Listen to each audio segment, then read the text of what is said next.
अस्सलाम वालेकुम नाज़रीन, मैं हूं आपकी मेज़बान सानिया गुल। नाज़रीन, आज की वीडियो में हम बात करेंगे उस किस्त के मुतालिक जिसका सभी को बेचैनी से इंतज़ार था, और जैसा कि हमेशा की तरह कुलिस टीम की जानिब से शानदार सस्पेंस और एक्शन से भरपूर किस्तें दिखाई जाती थी, वैसे ही ये किस्त भी पेश की गई है। गुज़िश्ता किस्त के आगाज़ में हमने देखा कि गेहातों के खास जासूस ने सुल्तान की कमर में खंजर घोंप दिया, जबकि उस्मान बे ने आगे बढ़कर गेहातों के उस जासूस का खात्मा भी किया। और इसी दौरान जब उस्मान बे सुल्तान की पीठ से खंजर निकाल रहे होते हैं तो वहां बड़ी तादाद में सिपाही आ जाते हैं, और तमाम सिपाही समझते हैं कि सुल्तान को उस्मान बे ने ही कत्ल किया है। और वहां उस्मान बे कहते हैं कि अगर तुम मंगोल मंसूबा बना सकते हो तो मैं तुमसे बेहतर मंसूबा बना सकता हूँ। ऐसे में वहां मौजूद सिपाही उस्मान बे पर हमला कर देते हैं, और फिर उस्मान बे वहां मौजूद तमाम सिपाहियों का खात्मा करके वहां से निकल आते हैं।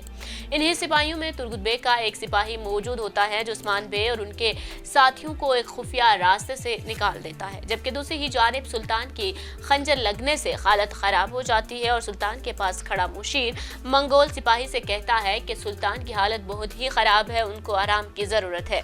जिस पर मंगोल सिपाही कहता है कि उस्मान बे यहाँ सिर्फ और सिर्फ सुल्तान को मारने की गर्ज से आया था, उसे इस जुर्म की सजा लाजमी मिलनी चाहिए। जिस पर मुशीर कहता है कि हमने अपने सिपाही उस्मान के पीछे भेज दिए हैं, लेकिन वहां मौजूद तुर्गुत के सिपाही की मदद से उस्मान बे सुल्तान के महल से बाहर निकल आते हैं, और जब वो बाहिफाजत बाहर निकल आते हैं तो उनका इंतजार निहाइल कोसस कर रहा होता है। जब उस्मान बे निहाइल कोसस को देखते हैं तो इससे गले मिलते हैं, लेकिन इसी दौरान वहां मंगोल सिपाही आ जाते हैं। ऐसे में दोनों ग्रोहों के दरमियान लड़ाई शुरू हो जाती है, और जब मंगोल सिपाही उस्मान बे को चारों तरफ से घेर लेते हैं तो उस दौरान वहां एक तुर्क सिपाही अपने सिपाहियों के हमरा आ जाता है, और यूं वो तमाम मंगोलों का खात्मा कर देते हैं। और फिर वो एक गार में तुर्गुत बे और कोसस के साथ पना लेते हैं और उनसे कहते हैं कि ये बात तो आया है कि गेहातू और वजीर आलम शाह मिलकर ये सब काम कर रहे हैं। जिस पर तुर्गुत कहता है कि हम वजीर आलम शाह का पर्दा कैसे सबके सामने फाश करेंगे, क्योंकि सुल्तान की तबीयत बहुत ही खराब है। जिस पर उस्मान बे कहते हैं कि सुल्तान को जिंदा रहना होगा, क्योंकि वो जिंदा रहा तो मेरी बेगुनाही साबित हो सकेगी। दूसरी तरफ हमने देखा कि जैसे ही सुल्तान की तबीयत संभलती है तो वो अपने सिपाहियों से कहता है कि उस्मान के पास जाओ और उसको सही सलामत गिरफ्तार करके लाओ, कोई भी उस्मान को नुकसान नहीं पहुंचाएगा।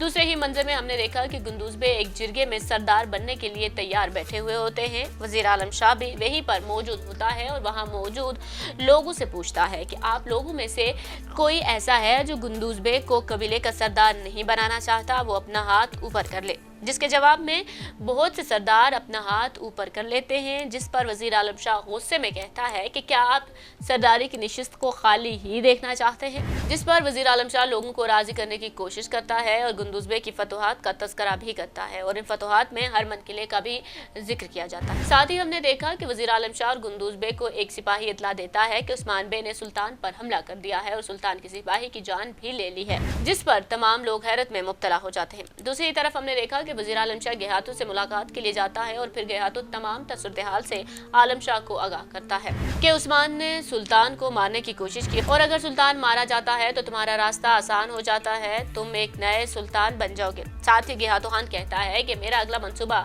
अरगोन खान के तख्त पर कब्जा करना है और यूं मैं उस तख्त पर बैठ जाऊंगा। साथ ही हमने निकोला और आलम शाह की मुलाकात भी देखी, जहां वजीर आलम शाह मुलाकात के लिए जाता है तो निकोला कहता है कि मेरा ख्याल है कि तुम कोई अच्छी खबर लाए कि उस्मान पर सुल्तान के हमले के बाद गद्दारी का इल्जाम लगाया गया है। जैसा कि मैंने तुमसे कहा था कि उस्मान का कुनिया का सफर मौत का सफर होगा, तो अब उस्मान कभी भी बचकर नहीं आ सकेगा। दूसरे मंजर में हमने ये भी देखा कि बुरहान अलीफ उस्मान बे के सिपाहियों से मुलाकात करता है और वो जरकुताई से कहता है कि तुम सुल्तान खातून का बदला लेने के लिए तड़प रहे हो, लेकिन आपको सब्र से काम लेना होगा। इसी दौरान वहाँ उस्मान बे आ जाते हैं और बुरहान अलीफ उनको देखकर बहुत ज्यादा खुश होता है और साथ ही कबीले की तमाम सूरत-ए-हाल से उस्मान बे को आगाह कर देता है और खवातीन का कबीला बदर करने के बारे में भी उस्मान बे को बताता है।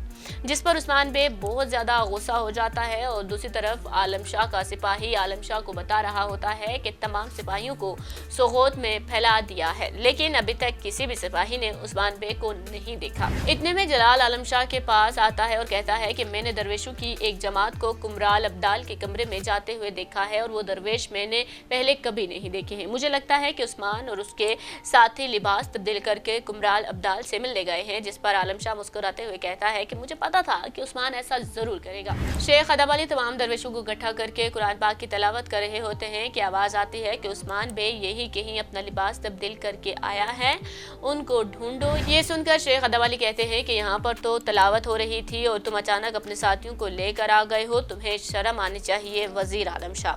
और नाज़रीन, यहाँ पर इस किस्त का अख्ताम हो जाता है। नाज़रीन, उम्मीद करूंगी कि आज की वीडियो आपको पसंद आई होगी। मज़ीद इस तरह की वीडियोस देखने के लिए हमारा चैनल सब्सक्राइब कीजिए और हमारी वीडियो को लाइक और शेयर करना मत भूलिएगा।